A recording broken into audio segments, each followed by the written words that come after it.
Heredé de mi abuela una casa pequeña, el único lugar donde siempre me sentí seguro. Mi esposa decía que era inútil conservarla y mi hermana insistía en que venderla beneficiaría a toda la familia. Me negué una y otra vez, hasta que un notario me llamó para confirmar una cita de venta que yo nunca había solicitado. Ese día entendí que no estaban intentando convencerme. Estaban intentando avanzar a mis espaldas hasta que mi negativa llegara demasiado tarde. Me llamo Daniel. Tenía 39 años cuando descubrí que mi esposa y mi hermana habían usado documentos privados para intentar vender la casa que mi abuela me dejó. No era una mansión, no era una propiedad de lujo, no era una inversión que yo estuviera guardando por ambición. Era una casa pequeña, y para mí, era el único lugar del mundo donde, de niño, podía respirar. Mi abuela se llamaba Teresa. Fue la persona que me enseñó que el cariño no tenía que venir acompañado de gritos, reproches o deudas emocionales. En mi casa, cuando yo era niño, casi todo se sentía inestable. Mis padres discutían mucho, mi madre trabajaba turnos largos. Mi padre era un hombre que podía pasar días enteros hablando solo lo necesario. Mi hermana Patricia aprendió pronto a moverse dentro de ese caos. Yo no, yo me cerraba, me iba hacia adentro, me tragaba las preguntas. Cuando las discusiones en casa se ponían demasiado fuertes, mi abuela me abría la puerta. No me hacía explicar demasiado, no me preguntaba de qué lado estaba, no me decía que la familia era así y que debía aguantar. Solo decía, ven, siéntate, aquí nadie te va a apurar. A veces me daba comida, a veces me dejaba hacer tareas en silencio, a veces me ponía a ordenar tornillos, botones o papeles solo para que mis manos dejaran de temblar. Cuando yo le decía que no quería volver a casa, ella no prometía cosas imposibles. Solo me decía, esta casa es pequeña, Daniel, pero mientras yo esté, aquí tienes una puerta. Esa frase se me quedó para siempre. Aquí tienes una puerta. Cuando crecí, la casa de mi abuela siguió siendo mi refugio. Si discutía con mi padre, iba allí. Si necesitaba estudiar, iba allí. Si me sentía perdido, iba allí. Cuando terminé la universidad, fui a verla primero a ella. Cuando conseguí mi primer empleo estable, le llevé pan dulce porque era lo que más le gustaba. Cuando me casé con Laura, mi esposa, mi abuela me abrazó y me dijo, no dejes que nadie te quite lo que te da paz. Yo me reí. Abuela, suena dramático. Ella me apretó la mano. No, suena a experiencia. No entendí entonces. Lo entendí años después. Mi abuela murió cuando yo tenía 35 años. Fue una pérdida lenta y dolorosa, pero limpia en un sentido. Dejó sus papeles ordenados. No le gustaban los conflictos familiares, y supongo que sabía que, si dejaba dudas, la gente que decía amarla iba a convertir su memoria en pleito. La casa me la dejó a mí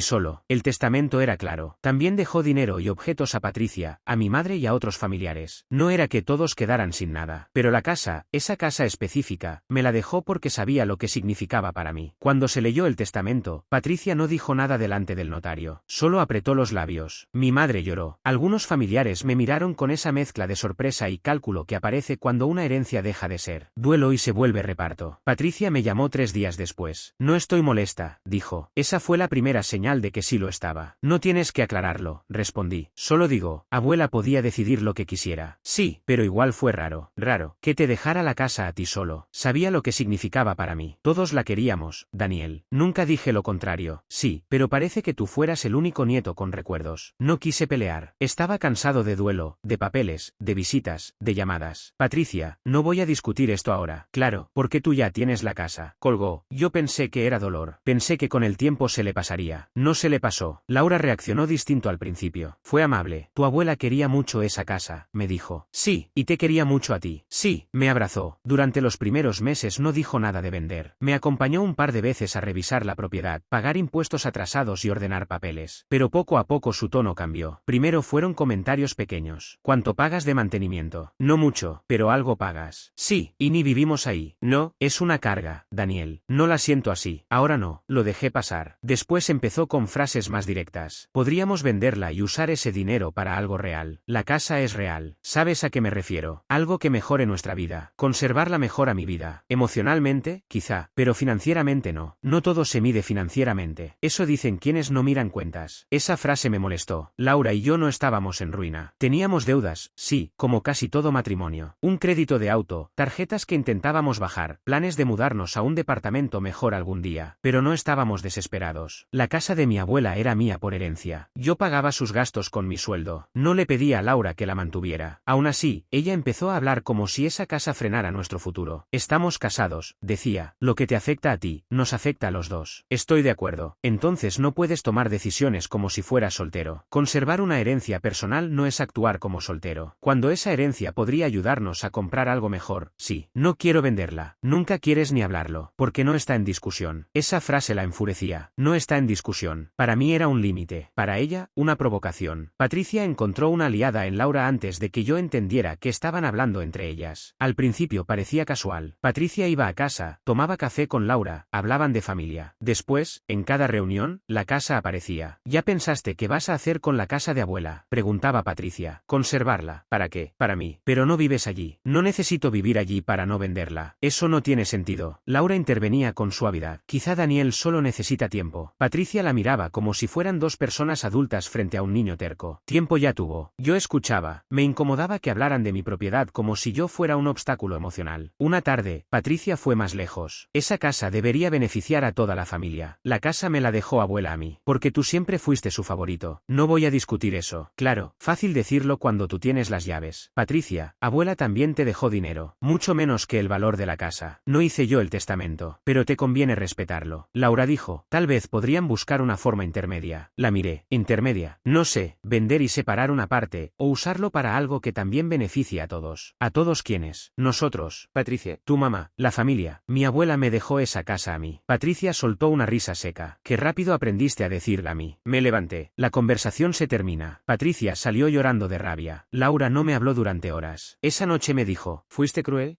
Tu hermana también perdió a su abuela. Y recibió su parte. No todo es legalidad. Tampoco todo es presión emocional. Ella siente que te quedaste con algo que era de todos. No era de todos. Era de mi abuela. Y ella decidió. Laura cruzó los brazos. Te estás aferrando a recuerdos. Sí, lo dices como si fuera sano. Hay recuerdos que salvan. Y hay recuerdos que estancan. No respondí, porque en ese momento entendí que Laura no veía la casa como parte de mi historia. La veía como dinero atrapado en mi pasado. La presión subió durante el año siguiente. Cada impuesto era un argumento. Cada reparación era un argumento. Cada visita que yo hacía a la casa era un argumento. Si cambiaba una cerradura, Laura decía, más gastos. Si pagaba el recibo de luz mínimo, decía, más dinero para una casa vacía. Si compraba pintura para arreglar una pared, decía, estás invirtiendo en algo que no usas. Si pasaba una tarde allí limpiando, decía, estás cuidando un recuerdo más que nuestro matrimonio. Eso último me dolió. No pongas a competir mi matrimonio con la casa de mi abuela. Tú lo haces. No, tú quieres que venda algo importante para mí y llamas amor a ceder. Porque a veces amar es pensar en el futuro. Y a veces amar es no tocar lo que sabes que mantiene de pie al otro. Ella se quedó callada, pero no aceptó. Patricia empezó a llamar a mi madre. Mi madre, que siempre evitaba conflictos directos, empezó también con frases suaves. Hijo, quizá podrías tasarla, solo para saber. No, saber no obliga. En esta familia, saber se vuelve presión. Patricia está resentida. Lo sé, Laura también se preocupa por ustedes. Laura quiere vender, tal vez porque piensa en el matrimonio. Mi abuela pensó en mí. Mi madre suspiró. No seas duro. No soy duro. Estoy diciendo no. A veces decir no también hiere. Y a veces insistir hiere más. Después de esa llamada fui a la casa de mi abuela. Me senté en el suelo porque todavía no había llevado muebles nuevos. No necesitaba hacer nada. Solo estar allí. Pensé en ella. En cómo me habría mirado si le contara que su casa se había convertido en tema de presión. Recordé otra frase suya. Si algún día algo es tuyo, Daniel, no dejes que te hagan pedir perdón por cuidarlo. Esa frase me sostuvo, pero no evitó lo que venía. Meses después, Laura me pidió ver los documentos. ¿Qué documentos? Los de la casa. ¿Para qué? Quiero entender qué gastos hay, qué impuestos, qué situación legal. Si esto afecta nuestras finanzas, debería saber. Los gastos los pago yo. Somos matrimonio. Laura, ya hablamos de esto. Me estás ocultando papeles. No, estoy evitando que conviertas papeles en presión. Se ofendió. Qué bonito. Ahora soy una amenaza. No respondí. Patricia también pidió copia del testamento para entender. Se la negué. Le dije que podía pedir orientación legal si quería, pero que yo no iba a repartir copias de documentos personales para alimentar discusiones. Si no tienes nada que esconder, ¿por qué no muestras? Dijo. Porque no tengo que demostrar la validez de una herencia que ya fue formalizada. Abuela estaría decepcionada. No uses su nombre para pedirme lo que ella no quiso darte. Me colgó. Esa frase se repitió después en la boca de Laura. No uses lo que abuela decidió como escudo para no pensar en nadie más. ¿Estás hablando con Patricia de esto? Laura se quedó quieta. A veces hablamos. De mi casa, de la situación. Mi casa no es una situación. Lo es si afecta a la familia. ¿A qué familia? ¿La nuestra o la de Patricia? No empieces a separarnos. Ustedes empezaron a reunirse alrededor de algo que no les pertenece. Laura se fue de la habitación. Yo empecé a sentir que la casa ya no era solo un refugio. Era un campo de batalla. Y aún así no iba a vender. Un día llegó la llamada. Yo estaba en el trabajo cuando sonó el teléfono. Era un número desconocido. Contesté porque esperaba una llamada de un proveedor. ¿El señor Daniel Herrera?, preguntó una mujer. Sí, le habla la notaría Salgado. Llamamos para confirmar la cita relacionada con la preparación del borrador de compraventa de la propiedad, ubicada en en la calle. Cuando dijo la dirección de la casa de mi abuela, sentí que se me heló la sangre. Perdón, ¿qué compraventa? La propiedad heredada de la señora Teresa Herrera. Esa propiedad no está en venta. Hubo un silencio al otro lado. Señor, recibimos documentación preliminar para iniciar la preparación del borrador. La cita sería para confirmar condiciones y revisar su firma. Yo no solicité ninguna cita. Entiendo. ¿Quién envió esos documentos? La persona dudó. Tenemos un correo con adjuntos y una nota indicando que usted estaba de acuerdo en avanzar, pero que por trabajo no podía iniciar personalmente el trámite. Me puse de pie. Eso es falso. Señor, sin su firma no puede completarse ningún acto de venta. Eso lo sé. Lo que quiero saber es quién envió mis documentos. Puedo reenviarle la información recibida para que la revise. Hágalo. Y deje constancia ahora mismo. No autorizo venta, borrador, tasación ni trámite alguno sobre esa propiedad. Lo anotamos. También quiero que cualquier comunicación futura sea directamente conmigo. Nadie más está autorizado. Entendido. Colgué con las manos frías. No sabía si sentir rabia, miedo o incredulidad. Llamé a Laura. No contestó. Le escribí. Contactaste a una notaría sobre la casa de mi abuela. No respondió. Llamé a Patricia. Tampoco contestó. En ese momento ya sabía, pero necesitaba ver. El correo del notario llegó 20 minutos después. Lo abrí con una sensación de caída. Adjuntos. Copia de la escritura. Copia de mi identificación. Recibo de impuesto. Datos catastrales. Copia parcial del testamento. Y una nota. Mi esposo, Daniel Herrera, está de acuerdo en vender la propiedad familiar heredada de su abuela, pero por temas laborales necesita que avancemos primero con el borrador y la revisión de requisitos. Copio a su hermana Patricia, quien también conoce el contexto familiar. El correo venía de Laura. Con copia a Patricia. Lo leí una vez, luego otra, luego otra. No había malentendido. No había solo queríamos saber. No había estábamos averiguando. Habían enviado documentos privados. Habían dicho que yo estaba de acuerdo. Habían presentado a Patricia como parte del contexto familiar. Habían intentado poner la venta en movimiento antes de que yo pudiera detenerla. Llamé de nuevo a Laura. Esta vez contestó. Daniel, ¿qué hiciste? Silencio. Daniel, puedo explicarlo. ¿Qué hiciste? No era una venta real todavía. Me reí, pero sin humor. Esa es tu defensa. Solo queríamos que vieras opciones. ¿Quiénes? No respondió. Tú y Patricia. Ella conoce compradores. Sentí que la rabia me subía a la cara. Compradores. Solo gente interesada. La casa no está en venta. Porque tú nunca quieres hablar. Entonces falsificaste mi consentimiento en un correo. No falsifiqué nada. Solo dije que estabas dispuesto a revisar. El correo dice que estoy de acuerdo en vender. Era para que prepararan información. Enviaste mi identificación. Estaba en tus documentos. Mis documentos privados. Somos esposos. Ser mi esposa no te da derecho a usar mi identificación para iniciar un trámite que rechacé. Estás exagerando. Ahí algo dentro de mí se apagó. Voy a casa. No toques nada más. Daniel, nada. Colgué. Salí del trabajo sin pedir permiso. Solo avisé que tenía una emergencia personal. En el camino, Patricia empezó a llamarme. No contesté. Me mandó mensajes. Antes de explotar, escucha. No hicimos nada irreversible. Solo queríamos que vieras que había interés real. Abuela no habría querido que pelearas con nosotras por una casa. El último mensaje me dio ganas de tirar el teléfono. No lo hice. Guardé capturas. Por primera vez desde que empezó toda la presión, no sentí culpa. Sentí claridad. Llegué a casa y fui directo al cajón donde guardaba algunos documentos. La carpeta estaba fuera de lugar. No faltaban originales, pero se notaba que alguien había sacado papeles y los había vuelto a meter mal. Revisé la computadora familiar. Había una sesión de correo abierta. Busqué la dirección de la notaría. Aparecieron correos eliminados. Los recuperé. Más mensajes. Laura a Patricia. Si esperamos a que él quiera, nunca va a vender. Patricia, hay que mostrarle una oferta concreta. Laura, cuando vea el dinero, se le pasa lo sentimental. Patricia, yo puedo hablar con un agente. Tú consigue los papeles. Laura, los documentos están en el cajón. No creo que Note si les saco foto. Patricia, el notario solo prepara. Luego lo convencemos. Laura, Daniel siempre se paraliza con lo de tu abuela. Hay que empujarlo. Patricia, la casa no puede seguir secuestrada por recuerdos. Laura, esto también nos beneficia a todos. Me quedé sentado frente a la pantalla. No lloré, no grité, no rompí nada. Solo sentí una especie de silencio interno. Mi esposa y mi hermana hablaban de mi refugio como si fuera una cosa secuestrada por mi duelo. Hablaban de empujarme, de convencerme después, de usar papeles, de mostrarme dinero para que se me pasara lo sentimental. No era una discusión, era un plan. Esa noche no confronté a Laura ni a Patricia gritando. No porque me faltara rabia, me sobraba. Tenía tanta rabia que, por primera vez en mi vida, entendí cómo una persona puede destruir una relación en 5 minutos si habla antes de pensar. Así que hice lo único que mi abuela me habría pedido hacer. Respiré, guardé pruebas, y no firmé nada. Copié todos los correos, descargué los adjuntos, tomé capturas de los mensajes recuperados entre Laura y Patricia. Guardé el correo de la notaría donde Laura decía que yo estaba de acuerdo en vender. Guardé los mensajes de Patricia diciendo que no habíamos hecho nada irreversible. Guardé la frase de Laura. Cuando vea el dinero, se le pasa lo sentimental. ilegal. Esa frase fue la que más me dolió, no porque fuera la más grave legalmente, sino porque mostraba cómo me veían, no como un hombre con una herida, no como alguien protegiendo el último regalo de su abuela, no como dueño de una propiedad que tenía derecho a conservar. Me veían como alguien sentimental al que había que empujar hasta que se rindiera. Antes de salir de la casa, fui al cajón donde guardaba los documentos originales. Saqué todo: escritura, testamento, recibos, mi identificación vieja, papeles de impuestos. No dejé nada. Los metí en una carpeta y salí sin decirle a Laura a dónde iba. Ella me llamó 3 veces mientras yo conducía. No contesté. Fui a la casa de mi abuela, no para esconderme, para recuperar el centro. Entré, revisé las cerraduras y confirmé que mi llave seguía funcionando. Patricia tenía una copia antigua. Laura también había tenido acceso alguna vez porque yo confiaba en ella. Esa noche entendí que las llaves no eran símbolos de confianza cuando la confianza ya había sido usada contra mí. Llamé a un cerrajero para el día siguiente. Luego escribí un correo al notario. No autorizo venta, tasación, preparación de borrador ni trámite alguno relativo a esta propiedad. Cualquier documento enviado por terceros fue remitido sin mi consentimiento. Solicito que se cierre cualquier gestión iniciada y que toda comunicación futura sea exclusivamente conmigo. Lo envié. Después llamé a un abogado. Se llamaba Martín. Me lo recomendó un compañero de trabajo que había tenido un problema con una herencia. Le expliqué lo básico. Mi esposa y mi hermana enviaron documentos privados a una notaría para avanzar una venta de una casa heredada que no quiero vender. Martín hizo una pausa. La casa está a su nombre. Sí. ¿Usted firmó algo? No. Bien. Entonces no pueden vender. Pero eso no significa que no hayan cruzado una línea seria. Necesito ver correos, documentos enviados, mensajes y cualquier contacto con inmobiliarias o compradores. Tengo pruebas. No confronte sin preparar. Primero asegure documentos originales, notifique a la notaría, revise si hubo inmobiliaria y cambie accesos. Ya saqué documentos. Bien. Cambie cerraduras. Mañana. Y, por ahora, no discuta por teléfono. Todo por escrito si se puede. Todo por escrito. Otra vez la misma lección que nunca quería aprender en familia. Cuando colgué, me quedé sentado en la casa de mi abuela. No voy a describirla. No hace falta. Lo importante no era cómo se veía, sino lo que estaba pasando dentro de mí. Por primera vez desde que empezó la presión para vender, dejé de sentirme culpable por decir no. No era terquedad. No era inmadurez. No era apego enfermizo. Era defensa. A la mañana siguiente, Laura apareció en la puerta de la casa heredada antes de las 8. No sé cómo supo que estaba allí. Tal vez lo imaginó. Tocó con fuerza. Daniel, abre. No abrí de inmediato. Miré por la ventana. Ella parecía cansada, nerviosa, furiosa. Abrí solo cuando puse el teléfono a grabar audio en mi bolsillo. No para provocarla, para protegerme. Tenemos que hablar, dijo. Al, vas a actuar como si yo fuera una delincuente. Enviaste mi identificación y papeles de mi casa a un notario para una venta que rechacé. No era una venta real todavía. Esa frase no te ayuda. Solo queríamos preparar opciones. Tú y Patricia. Sí, Patricia estaba ayudando a vender algo que no es suyo. Ella es familia, no es dueña. Laura apretó los labios. Daniel, estás siendo irracional. Nadie podía vender sin tu firma. Entonces sabías que necesitaban mi firma. Claro, y decidiste avanzar hasta ponerme presión. Decidí que necesitabas ver la realidad. La realidad es que dijiste que yo estaba de acuerdo cuando no lo estaba. Porque si decía que no, no preparaban nada. Me quedé mirándola. Ella se dio cuenta tarde de lo que acababa de admitir. O sea que mentiste para que prepararan el trámite. No lo digas así. ¿Cómo quieres que lo diga? Como una esposa intentando ayudar a su marido a dejar de aferrarse a algo que le hace daño. No me hace daño la casa. Me hace daño que mi esposa use documentos de un cajón. No robé. Sacaste fotos sin permiso. Somos matrimonio. Y eso no te hace dueña de mi consentimiento. Se quedó callada. Laura, si querías convencerme, hablabas. Si querías discutir, discutíamos. Si querías poner límites económicos, los poníamos. Pero fuiste a una notaría. Porque tú nunca escuchas. No escuchar no autoriza pasar por encima. Tu hermana también piensa que estás mal. Mi hermana quiere dinero. Que bajo. Bajo es usar la memoria de mi abuela para vender su casa a mis espaldas. Laura empezó a llorar. Antes, su llanto me habría hecho bajar la voz. Esa vez no. Yo pensé en nosotros, dijo. No, pensaste por mí. Quería una vida mejor. Entonces construye una vida mejor conmigo, no vendiendo mi refugio sin permiso. No podemos avanzar si sigues atado a una casa vieja. Entonces tal vez el problema no es la casa. Me miró. ¿Qué significa eso? Que quizá tú no quieres estar casada con alguien que tiene un límite que no puedes comprar. Su cara cambió. Estás hablando de separarnos. Estoy hablando de que no sé cómo seguir casado con alguien que intentó vender algo mío usando documentos privados. Estás exagerando. Ahí cerré la puerta un poco más, no del todo, pero lo suficiente para marcar distancia. Cada vez que dices eso, me confirmas que no entiendes lo que hiciste. Ella se quedó afuera. No insistió. Más tarde, Patricia llegó con mi madre. Eso sí me dolió, porque mi madre no venía a preguntar si yo estaba bien. Venía como mediadora de la presión. Patricia empezó antes de saludar. ¿De verdad cambiaste las cerraduras? Todavía no, pero voy a hacerlo. Esa casa también tiene recuerdos recuerdos míos. Los recuerdos no son llaves legales. No seas cruel. Cruel fue mandar documentos al notario con mi esposa. Mi madre intervino. Daniel, calma. No me pidas calma antes de pedirle explicaciones a ella. Patricia cruzó los brazos. No hicimos nada irreversible. Esa es la frase que usan quienes saben que hicieron algo mal, pero quieren alivio porque no terminaron de hacerlo. Solo intentamos que vieras una oferta real. ¿Quién era el comprador? Se quedó callada. Patricia. Un conocido de una amiga. Ya había visto la casa. Por fuera. Le dijiste que yo quería vender. Le dije que tal vez. Al notario le dijeron que sí. Eso fue Laura. Y tú estabas en copia, porque soy parte de la familia. No eres parte de la escritura. Mi madre respiró hondo. Hijo, Patricia también se siente herida. La casa de tu abuela era importante para todos. Mamá, esa conversación terminó cuando usaron mi identificación. No justifica lo que hicieron, pero, no hay pero. Patricia lloró, pero era un llanto distinto al de Laura. Laura lloraba para que yo bajara la intensidad. Patricia lloraba de rabia porque no estaba funcionando. Abuela no habría querido esto, dijo. Abuela no quiso que la casa fuera tuya. Se hizo un silencio fuerte. Mi madre abrió los ojos. Patricia me miró como si la hubiera golpeado. Qué miserable. Miserable fue ignorar su testamento y usar su nombre para conseguir lo contrario de lo que decidió. Tú siempre fuiste el favorito, y tú siempre confundiste dolor con derecho. No sabes lo que necesito. Lo sé, dinero. No es solo dinero. Entonces dime que querías vivir aquí. Dime que querías cuidar la casa. Dime que querías venir a recordar a abuela. No, querías vender. No respondió. Mi madre bajó la mirada. Ahí entendí que, aunque le doliera, ella también sabía que era verdad. El cerrajero llegó antes de que la conversación terminara. Patricia soltó una risa amarga. ¿Vas a cambiarlas delante de mí? Sí, qué teatral. No, preventivo. Cambió las cerraduras. Pedí 3 llaves. Una quedó conmigo. Las otras 2 las guardé en una caja de seguridad junto con los documentos originales esa misma tarde. Después fui con Martín, el abogado. Le mostré todo. Los correos, los adjuntos, los mensajes recuperados, las capturas de Patricia, el correo al notario, la respuesta de la notaría confirmando que el trámite quedaba detenido. Martín leyó en silencio. No pueden vender sin usted, pero aquí hay un uso indebido de documentos privados y una clara intención de avanzar sin consentimiento. ¿Qué hago? Primero, carta formal a la notaría y a cualquier inmobiliaria involucrada. Segundo, carta de cese a su esposa y hermana, indicando que no están autorizadas a gestionar, enviar documentos, contactar compradores ni representar su voluntad. Tercero, resguardo de documentos. Cuarto, si esto escala, evaluamos acciones por uso indebido de documentación o lo que corresponda según pruebas. Y con mi esposa, me miró con cuidado. Eso ya no es solo legal. No, no lo era. Era mi matrimonio. Y mi matrimonio acababa de quedar del mismo lado que mi hermana contra mí. Martín redactó las cartas. A la notaría, a la inmobiliaria que apareció en uno de los correos, a Laura, a Patricia. En todas dejaba claro que la casa no estaba en venta, que nadie tenía autorización para negociar en mi nombre y que cualquier nuevo intento sería tratado formalmente. Cuando Laura recibió la carta, me mandó un mensaje. ¿De verdad me enviaste una carta como si fuera una extraña? Respondí, no, como alguien que actuó sin consentimiento. Ella, no puedo creer que prefieras una casa antes que tu matrimonio. Yo, no puedo creer que creas que mi matrimonio exige entregar mi consentimiento. Ella, yo solo quería un futuro. Yo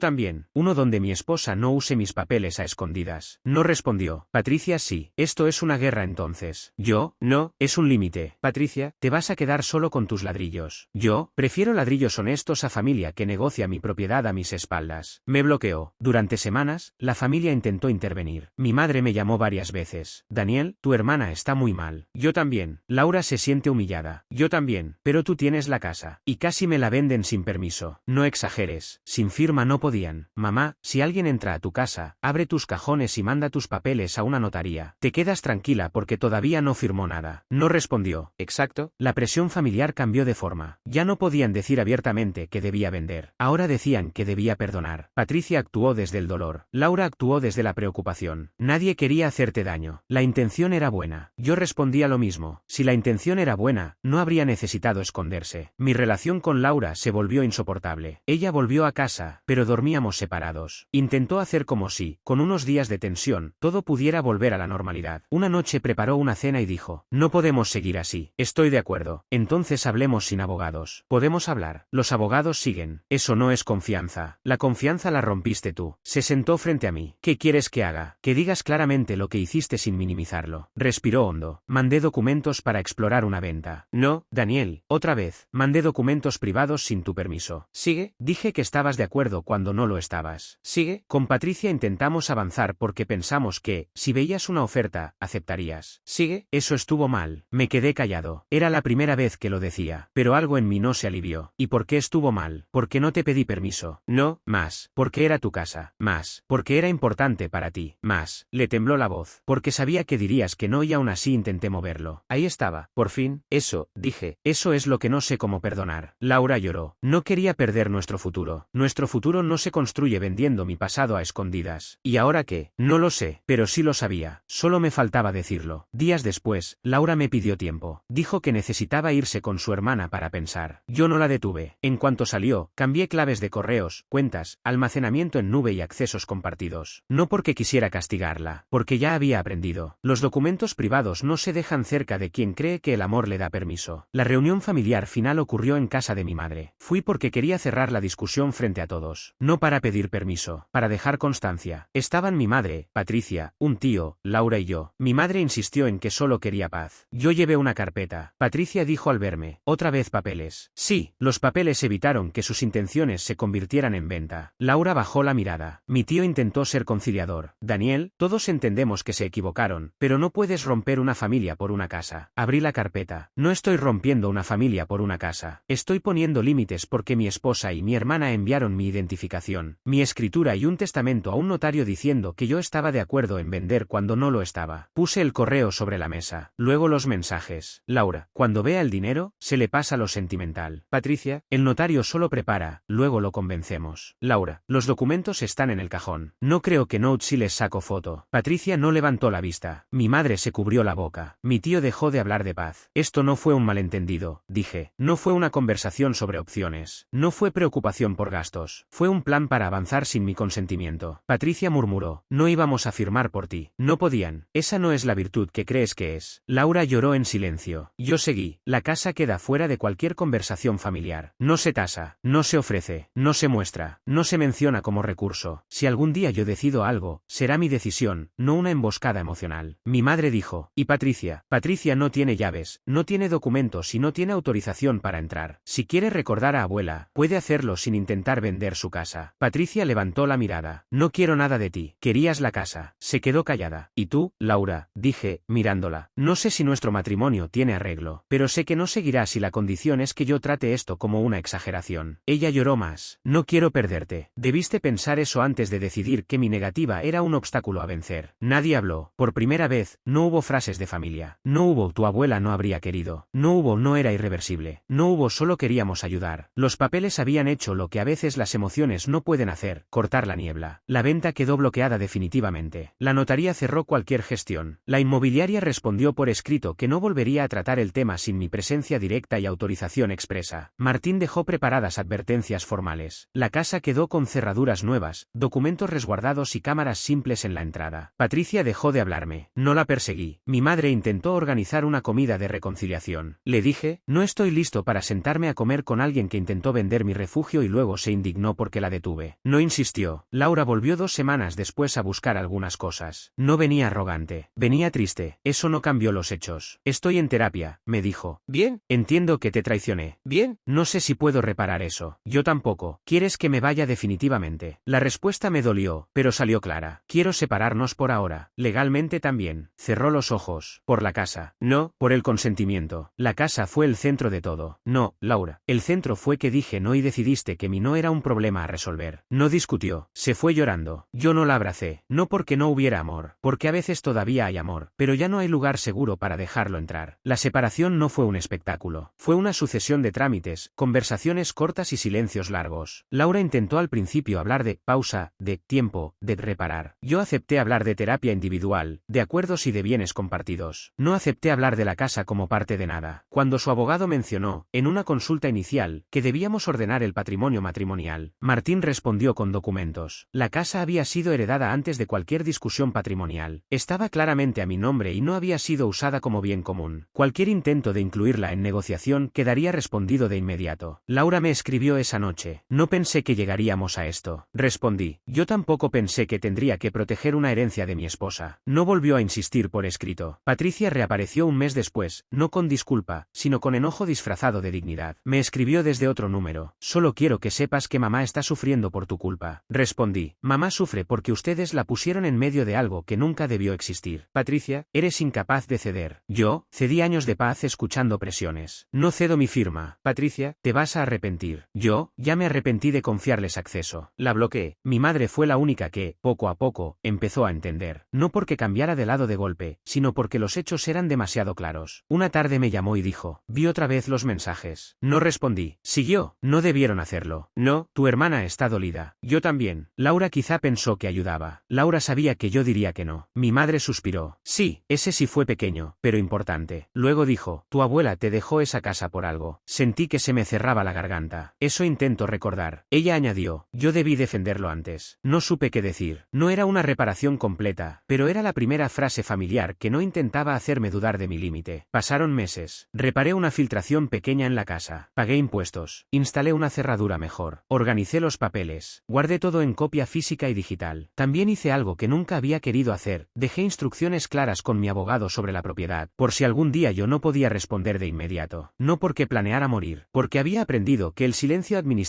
y la confianza familiar podían volverse grietas por donde otros entraban. La casa empezó a sentirse otra vez como refugio, pero distinto. Antes era refugio de los gritos de mi infancia. Ahora era refugio de una traición adulta. Un sábado fui solo. Llevé una caja con herramientas, una lámpara nueva y café. Arreglé una puerta que rozaba el suelo. Limpié el patio. Revisé una ventana. Tiré papeles viejos que no tenían valor. Guardé una taza de mi abuela que todavía seguía en un estante. Me senté al final de la tarde y pensé en Teresa, en su puerta abierta, en su forma de no preguntarme más de lo necesario, en su frase, aquí tienes una puerta. Entonces entendí algo que me dolió y me calmó al mismo tiempo. Mi abuela no me dejó la casa solo para que tuviera un lugar físico. Me dejó una prueba de si yo sería capaz de defender mi paz sin pedir perdón. Durante mucho tiempo pensé que defender la casa me hacía egoísta. Laura me lo dijo tantas veces que casi empecé a creerlo. Patricia lo repitió como si yo estuviera robando algo. Mi madre lo insinuó con su silencio. Pero cuando vi los correos, los documentos enviados y la mentira puesta frente al notario, entendí que el egoísmo no era mi negativa. El egoísmo era creer que mi no tenía que ser rodeado, presionado, empujado o vencido. Laura y yo seguimos separados. No sé si algún día esa historia tendrá otra forma, pero sé que no volveré a un matrimonio donde mi consentimiento se trate como un trámite pendiente. Patricia sigue lejos. Tal vez un día entienda que una herencia no se corrige con resentimiento. Tal vez no. Yo ya no intento convencerla. La casa no está en venta. No lo digo con rabia. Lo digo con calma. La misma calma que sentía cuando era niño y mi abuela abría la puerta sin pedirme explicaciones. Mi esposa decía que la casa era inútil y mi hermana decía que venderla ayudaría a todos. Pero ninguna de las dos entendió que esa casa no era una inversión dormida. Era el último lugar donde alguien me protegió sin pedirme nada a cambio. Mi abuela me dejó una puerta segura. Y ese día entendí que protegerla también significaba cerrársela a quienes intentaron venderla a mis espaldas.